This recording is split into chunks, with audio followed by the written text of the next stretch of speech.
A paz do Senhor Jesus, minhas irmãs, tudo bem com vocês? Mais um momento aqui de aula, graças a Deus. E hoje nós vamos falar sobre a Trindade, sobre o Deus Trino. Nós estamos estudando teontologia, ou a doutrina de Deus, né? Deixa eu só dar uma arrumadinha aqui, minhas irmãs, peraí. E hoje nós vamos estudar aqui mais um assunto muito pertinente, muito importante dentro da teologia bíblica, né? Que é aí o tema do Deus Trino, né? Da Trindade. Glória a Deus. Então vamos lá, nós vamos já iniciar. Estou aqui com a Bíblia, a nossa Bíblia que é a nossa regra de fé. Estou aqui também com o livro do Marian Pirma, muito importante. Eu quero começar a ler com vocês aqui um texto em Mateus. Já vamos fazer uma oração, mas em Mateus, no capítulo de número 28 e o versículo de número 19. Mateus 28 e 19, que diz assim a palavra de Deus. Mateus 28 e 19. Olha o que diz a palavra do Senhor. Mateus 28 e 19. Portanto, ide, ensinai todas as nações, batizando-as em nome do Pai, e do Filho, e do Espírito Santo de Deus, tá? E do Espírito Santo. É isso mesmo, mas é o Espírito Santo de Deus, tá bom? Vamos lá, irmãs. Antes, vamos fazer uma oração, e nessa oração vamos apresentar a todas vocês, orem por você aí, orem pelos seus estudos, e nós vamos estar fazendo essa oração para a gente iniciar então esta aula, tá bom? Oremos. Senhor Deus, maravilhoso Pai, Criador dos céus e da terra, estamos na sua presença, queremos te louvar, te honrar, te agradecer por tudo quanto o Senhor tem feito sobre nossas vidas nesta tarde. Pedimos ao Senhor que abra nossa mente, traga a mente cativa, que essa irmã, Senhor, possa estar, Deus, atenta aos ensinos da sua palavra. É o nosso pedido nessa tarde, em nome do seu Filho amado, Jesus Cristo. Amém. Amém, minhas irmãs? Que bênção ter vocês aqui. Graças a Deus. Deixa eu só arrumar aqui algumas coisas que ainda faltam. Deixa eu ver isso para ficar um pouco melhor aqui para nossa visualização, tá bom? Só um pouquinho. Peraí. Isto. Agora sim. Agora, para mim, ficou melhor, tá bom? Então, vamos lá, irmãs. Estou bastante gripada, mas graças a Deus o Senhor tem dado graça, né? Para nós estarmos aqui.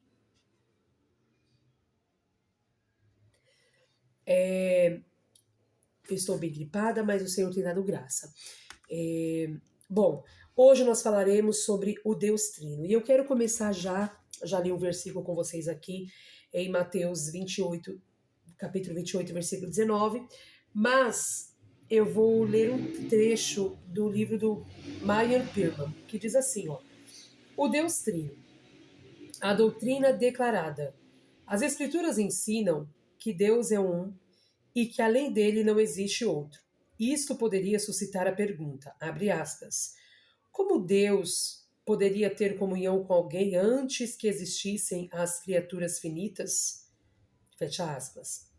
A resposta é que a unidade divina é uma unidade composta.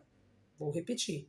A unidade divina é uma unidade composta, tá? E aí ele continua dizendo assim: havendo nessa unidade realmente três pessoas distintas, ou seja, é uma unidade, uma pessoa em três pessoas. Três pessoas distintas, três pessoas diferentes, tá? Vamos lá. Cada uma das quais é a divindade. Então, as três pessoas é a divindade, tá? E que, no entanto, cada uma delas está sumamente consciente das outras duas. Assim, observamos que havia comunhão antes que fossem criadas quaisquer criaturas finitas. Portanto, Deus nunca esteve só. E aí, Marian Pirma continua, e ele diz assim: não é o caso de haver três deuses, ou seja, nós não servimos três deuses, né? Nós somos monoteístas, logo nós servimos um Deus. Então não é o caso de ter três deuses, pois todos os três são independentes e têm existência própria. Os três cooperam unidos para o mesmo propósito, de maneira que, no sentido pleno da palavra, são um. Então, é um só Deus, mas em três pessoas. O Pai cria, o Filho redime e o Espírito Santo santifica. E, no entanto, em cada uma dessas operações divinas, os três estão presentes. O Pai é preeminente, o Criador, né? Ele é o Criador, é o Pai. Contudo, o Filho e o Espírito são cooperadores da mesma obra. O Filho é preeminentemente o Redentor. Contudo, Deus Pai e o Espírito Santo são pessoas que enviam o Filho para que este redima a humanidade. O Espírito Santo é o santificador. Contudo, o Pai e o Filho cooperam nesta obra. A Trindade, ela é uma comunhão eterna, mas a obra da redenção do homem evocou sua manifestação histórica. O Filho entrou no mundo de uma maneira nova, pois tomou sobre si a natureza humana e recebeu o nome Jesus.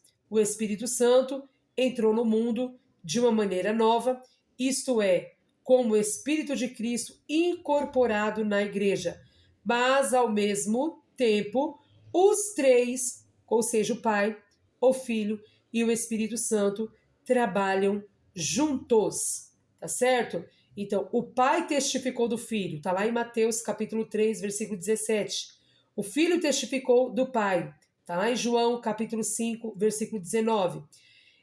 O Filho testificou do Espírito Santo, tá lá em João capítulo 14 e versículo 26. E mais tarde, o Espírito Santo testificou do Filho, tá lá em João capítulo 15, versículo 26. Parece difícil compreender tudo isso, não é, irmãs? Muito difícil, né?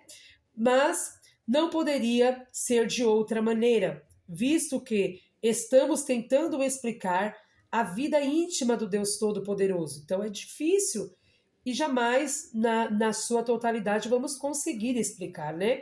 Mas vamos lá. A doutrina da Trindade, ela é claramente uma doutrina revelada e não uma doutrina concebida pela razão humana. De que maneira poderíamos aprender acerca da natureza íntima da divindade, a não ser pela salvação, conforme está lá em 1 Coríntios, capítulo 2, versículo 16, não é? Então é verdade que a palavra Trindade, ela não aparece no Novo Testamento. Trata-se de uma expressão teológica.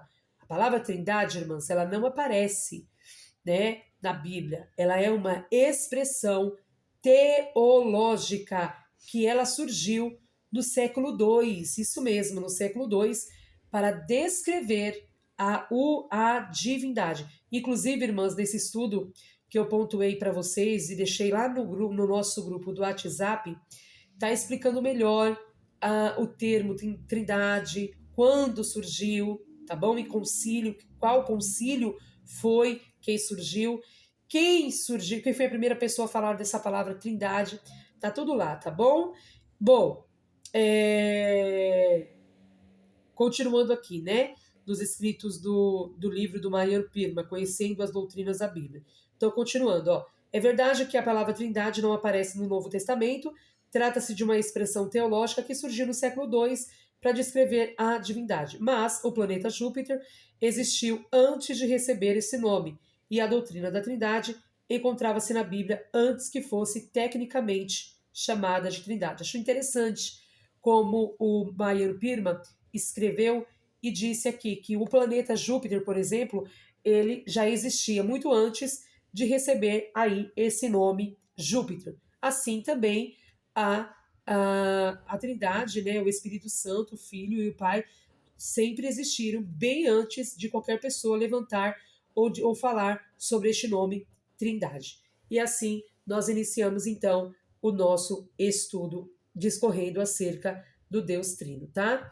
É um só Deus, mas em três pessoas. Bom, a doutrina da Trindade, irmãs, ela é um fundamento, um dos fundamentos centrais da teologia cristã, da fé cristã, e da teologia pentecostal. Cremos que Deus é um, só em essência, mas ele subsiste em três pessoas distintas. Vou repetir. Nós cremos em um só Deus, certo, irmãs? Nós somos monoteísta. Cremos em apenas um Deus, mas em uma só essência. Mas ele subsiste em três pessoas distintas, que é o Pai, que é o Filho, que é o Espírito Santo de Deus, tá? São coiguais em poder, em glória e em majestade. O movimento pentecostal defende com firmeza esta verdade revelada nas Escrituras, rejeitando tanto o triteísmo, ou seja, três deuses, né? Porque nós não somos politeístas, quanto também rejeitamos o unicismo, que acredita em um só Deus que se manifesta de formas diferentes. Nós, por sua vez, pentecostais, cremos em um Deus, mas em três pessoas distintas. Ponto. Então, nós não somos nem triteístas e nem somos também unicistas, tá certo? Nós somos pentecostais e acreditamos na Trindade, tá bom? Fundamento bíblico acerca da Trindade. A palavra Trindade, como já falei aqui dentro da introdução, ela não aparece na literalidade ou literalmente na Bíblia, mas a revelação trinitária é evidente desde o Antigo até o Novo Testamento. E isso precisa ficar fixado na nossa memória. Falando lá sobre o Novo Testamento, por exemplo, em Gênesis capítulo 1, no versículo 26, é um versículo muito bom de se observar quando falamos da Trindade. Porque lá está escrito assim, olha, lá não aparece a palavra Trindade, mas ali, quando Deus está ali na criação, o Senhor fala, façamos, pois, o homem a nossa imagem, conforme a nossa semelhança, né? Esse plural, façamos, indica uma pluralidade dentro da unidade divina, né? Conforme o que diz também lá em Isaías capítulo 6, versículo 8, quando o Senhor disse, a quem enviarei e a quem há de ir por nós também na pluralidade. Há uma pluralidade aqui, né? Entre eles ali, certo? Então, é um Deus que subsiste em três pessoas. Quando a gente lê lá no Novo Testamento, no livro de Mateus, no capítulo 3, do versículo 16 e 17, nós vamos ver ali Jesus sendo batizado, né? E vemos o Pai, a voz do Pai, né? Que ecoa do céu. Este é meu filho amado, né? Vemos também o Espírito Santo ali descendo como uma pomba sobre ali a cabeça, né? O alto ali onde estava Jesus. E Jesus como filho. Então, outro ponto que aparece ali, né? A Trindade. Em 2 Coríntios, capítulo de número 13, versículo 13, 2 Coríntios 13, 13, a graça do Senhor Jesus Cristo, olha só, e o amor de Deus e a comunhão do Espírito Santo sejam com todos vós. Outra vez, não aparece a palavra Trindade, mas em essência nós vemos a Trindade, a Trinidade, nós vemos um Deus que subsiste em três pessoas distintas. Coisa linda, né? Em João capítulo 14, versículo 16 e 17, Jesus fala do Pai, que enviará o outro Consolador, o Espírito Santo. A Bíblia mostra, irmãs, que há distinção de pessoas, mas unidade de essência. Então, há distinção de pessoas, porém, unidade de essência, tá certo? Então, continuando aqui, minhas amadas irmãs, a Trindade na visão teológica pentecostal. A teologia pentecostal, que é o que nós estudamos e acreditamos, é experiencial. O que é isso? É parte também da experiência do ser humano, a partir de uma entrega, né? Onde o Espírito Santo, onde os primeiros aspectos da salvação vão aparecer ali na vida do crente, né? A gente vê Então, essa pessoa experimentando, tendo a sua experiência com Deus. Então, a teologia pentecostal é experiencial e ela é também bíblica, né? Ou seja, valoriza tanto a revelação das Escrituras quanto a manifestação do Espírito Santo na vida da igreja. Então, a compreensão trinitária, ela é vivida na prática do culto, na oração e na adoração. Vamos lá, falando sobre o Deus Pai. Deus Pai, ele é o Criador e sustentador de todas as coisas, conforme Gênesis, capítulo 1, versículo 1, conforme Efésios, capítulo 4 e o versículo 6. Deus Pai, ele revela o seu amor enviando o seu Filho, conforme João, capítulo 3 e versículo 16. E o Deus Pai também é aquele a quem oramos em nome de Jesus. Nós oramos ao Pai e quando nós estamos orando ao Pai, nós falamos em nome de Jesus, conforme nos diz ali em Mateus capítulo 6, versículo 9. Agora, falando sobre o Deus Filho, que é Jesus Cristo, ele é o Verbo eterno que se fez carne, conforme João capítulo 1, do versículo 1 ao 14. Ele é o Deus encarnado, o Salvador, o Redentor, conforme Filipenses capítulo número 2, do versículo 5 ao 11. Que coisa linda, né? Ele é também, e dentro do pentecostalismo, ele é o batizador com o Espírito Santo. É Jesus, o Filho, quem batiza o crente com o Espírito Santo. Glória a Deus. Conforme lá em Lucas, capítulo 3 e versículo 16, também em Atos, capítulo 2 e versículo 33, tá? Agora falando sobre o Deus Espírito Santo. O Deus Espírito Santo, ele é a terceira pessoa da Trindade. Ele não é uma força, mas ele é uma pessoa divina, conforme Efésios capítulo 4 e versículo 30. É quem convence o pecado, né? Convence o homem do pecado, do juízo e da justiça, conforme João 16 e 8. É ele, o Espírito Santo, que guia a igreja, conforme Atos capítulo 13, versículo 2. E é ele, o Espírito Santo, que distribui os dons espirituais, conforme 1 Coríntios capítulo 4 e o capítulo 12, do versículo 4 ao 11. Queridos, queridas, é o Espírito Santo, o Espírito Santo também, ele é uma presença ativa de Deus na vida do crente e no culto pentecostal. Ao contrário do que muitos pensam, que o Espírito Santo, e dizem, né, que ele é uma força ativa. Não, ele não é uma força ativa. Ele é uma pessoa. Ele é uma presença ativa, uma pessoa, aleluia, na vida do crente e no culto pentecostal. Até dei um aleluia que não resisti, né? Glória a Deus. Vamos lá, minhas irmãs. Diferenças doutrinárias importantes, só para a gente saber um pouquinho sobre as diferenças doutrinárias, que é extremamente importante aqui dentro dessa temática, que é sobre o Deus Trino, tá? Então, falando um pouco sobre o unicismo, modalismo, né? Alguns grupos afirmam que Deus é um só, que se manifesta ora como Pai, ora como Filho, ora como Espírito Santo. Mas o ensino pentecostal clássico, como, por exemplo, o nosso, das Assembleias de Deus, afirma que as três pessoas coexistem simultaneamente, ou seja, e não se alternam em modos. Exemplo, no batismo de Jesus, as três pessoas aparecem ao mesmo tempo. Está muito claro lá para nós, em Mateus capítulo 3, versículo 16 e versículo 17.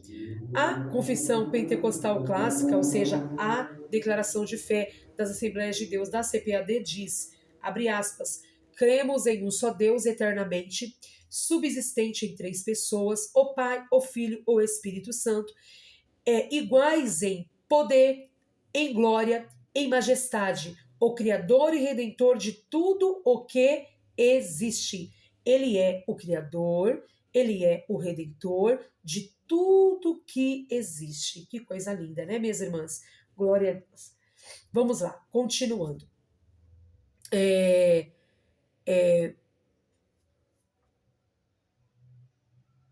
Implicações práticas aí para uma vida cristã. Uma adoração equilibrada, né? O crente pentecostal adora ao Pai por meio do Filho no poder do Espírito Santo. E aí tem as referências bíblicas em João 4:23, em Efésios 2:18. A comunhão e a unidade, né? Vamos falar que a Trindade é o modelo perfeito de comunhão. 3 pessoas em harmonia total. Assim também deve ser a igreja, conforme João capítulo 17 e versículo de número 21. Bom, missão e poder. O mesmo Deus Trino que enviou o Filho e o Espírito, ele envia hoje a igreja para evangelizar, conforme Mateus capítulo 28, do versículo 19 e 20, conforme também Atos capítulo 1 e versículo 8.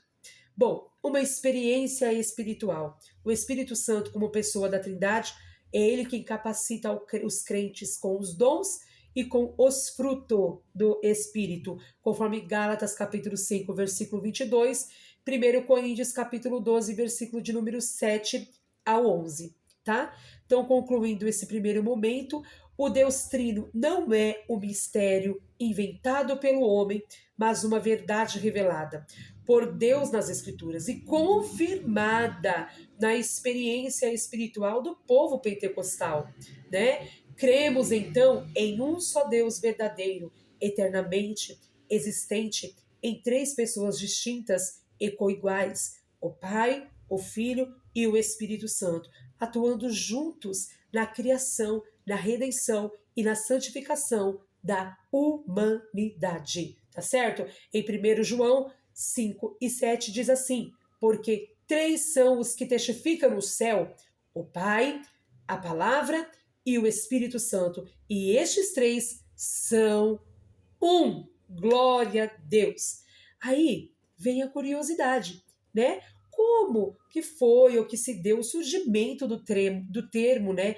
Trindade. Eu deixei aí para vocês também no grupo de WhatsApp todo esse estudo já prontamente, até para se vocês quiserem imprimir. São 5 páginas apenas, tá? Muito importante e muito completo também. Bom, o surgimento do termo Trindade na história cristã. Esse termo, ele vem do latim, que significa trinitas. Ele apareceu pela primeira vez por volta do ano de 180 depois de Cristo. Foi falado e usado por Tertuliano de Cartago, um teólogo africano do século II. Bom, ele foi o primeiro a empregar o termo trinitas para descrever o Deus cristão. Abre aspas, una substantia, ou seja, 3 persona, ou seja, uma substância entre 3 pessoas. A ideia já estava na Bíblia, mas a palavra técnica surgiu com Tertuliano. Bom, aí eu trouxe para vocês aí o resumo histórico, né? No século II, aí 180 depois de Cristo, Tertuliano usou esse termo trinitas para explicar a relação entre o Pai, o Filho e o Espírito Santo. No século IV, no ano 325 depois de Cristo, o Concílio de Nicéia definiu oficialmente que o Filho é da mesma substância, né, do Pai. E em 381 depois de Cristo, no Concílio de Constantinopla, afirmou a divindade do Espírito Santo, consolidando então a doutrina da Trindade. Então, assim, a doutrina da Trindade se tornou oficialmente reconhecida como ortodoxa no cristianismo, muito antes do surgimento do movimento pentecostal. Uma curiosidade aí para todas nós, tá? A doutrina da Trindade na teologia pentecostal. O pentecostalismo surgiu no início do século XX, entre os anos 1901 a 1906, com destaque para o avivamento lá na Rua Azusa, lá em 1906, em Los Angeles. É muito bem falado no nosso meio pentecostal. Então, neste contexto, os primeiros pentecostais eram cristãos, evangélicos, trinitários, herdeiro de uma fé protestante e clássica, tá? Bom, continuando, afirmada desde o início. A maioria dos primeiros pentecostais, como por exemplo Charles Parham, William Seymour, mantinha a doutrina da Trindade conforme o credo histórico cristão. Eles entendiam que o derramamento do Espírito Santo em Atos 2 confirmava a ação de Deus, né, do Deus Trino na igreja. Bom, aí sempre há levantes, e aconteceu isso também com o surgimento do movimento pentecostal, e dessas afirmações surgiu também controvérsia unicista, né? E em 1913, durante um congresso pentecostal em Arroio Seco, nos Estados Unidos, alguns líderes começaram a pregar que Deus é um só e se manifesta de modos diferentes, negando então a distinção entre o Pai, entre o Filho, entre o Espírito Santo. Esse movimento ficou conhecido como unicismo e é conhecido até hoje como unicismo, ou só Jesus, né? Bom, em resposta às igrejas pentecostais trinitárias, como as Assembleias de Deus, que é dentro da linha teológica também que nós seguimos, reafirmaram com força a doutrina do Deus Trino, seguindo a teologia bíblica clássica. Então, em resposta a esse movimento unicista, veio então o pentecostalismo, ou seja, aqueles que, como nós, acreditamos, né, na doutrina trinitária, e vieram assim afirmando e seguindo a teologia bíblica clássica, falando acerca do Deus Trino. Não, e refutando, então, ali os unicistas, tá certo? Continuando, irmãs, a afirmação pentecostal clássica. A declaração de fé das Assembleias de Deus, conforme eu já citei, mas vou citar de novo, diz assim: cremos em um só Deus, eternamente, subsistente em três pessoas, o Pai, o Filho e o Espírito Santo, iguais em poder, em glória, em majestade, o Criador e Redentor de tudo o que existe. E aí, irmãs, para finalizar esse nosso estudo, eu deixei as referências da onde nós tiramos, né, todo esse embasamento, que é a Bíblia Pentecostal, né, de estudo pentecostal. Também usamos o livro do Meyer Pirma, usamos também a Declaração de Fé das Assembleias de Deus e também a Teologia Sistemática, uma perspectiva pentecostal de Stanley Horton, tá?